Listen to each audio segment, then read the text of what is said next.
Қайырлы күн достар. Бүгін біз сіздермен ерекше дәмді әрі құрамы қарапайым заттардан тұратын самсалар дайындайтын боламыз. Ең алдымен айранымызға соданы салып, ас содасын осылай жақсылап араластырып қойып қоямыз. Айранға соданы қосқан кезде екеуі реакцияға түсіп, айранымыз көпіреді және сонда соданың дәмі болмайды. Оны майымызға құямыз. Майды алдын ала осылай ерітіп аламыз. Сұйық болу керек май.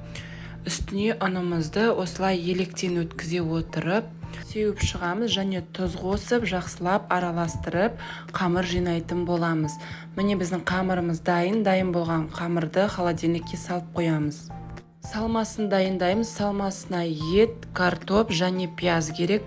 Барлығын қосып, тұздап, бұрыштап, жақсылап араластырып, салмасын, яғни начинкасын дайындаймыз.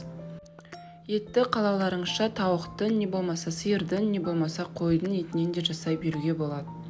30-40 минуттан кейін холодильниктен қамырымызды алып шығып, осылай өзімізге ыңғайлы етіп, ұзынша етіп, илеп, одан кейін кішкентай бөліктерге бөліп аламыз самсаға ыңғайлы.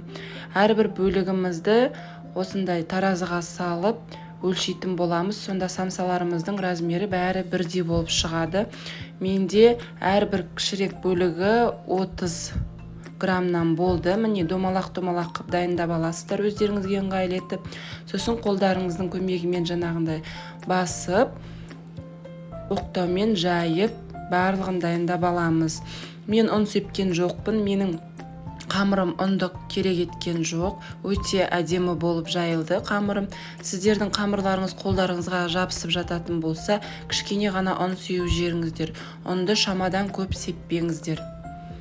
Міне алдын ала осылай дайындап қойғаннан кейін барлығының ішіне начинкасын салып, тура видеодағындай самсаларымызды буып шығамыз.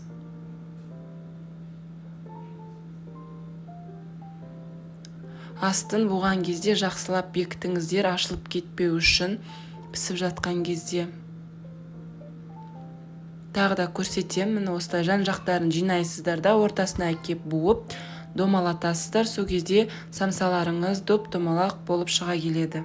Барлығын осылай енді саламыз противенге. Сосын кейін алдын ала қызып тұрған 200-180 градустағы пеште 30-40 минут пісіріп аламыз. Пештеріңіздің градусы әр түрлі болуы мүмкін. Оны өздеріңіз режимін қойып алыңыздар. Бетіне жұмыртқаның сарысын жағып, кунжут себеміз. Осымен біздің самсаларымыз дайын. Міндетті түрде жасап көріңіз және лайк басып каналыма жазылуды ұмытпаңыз. Ас болсын!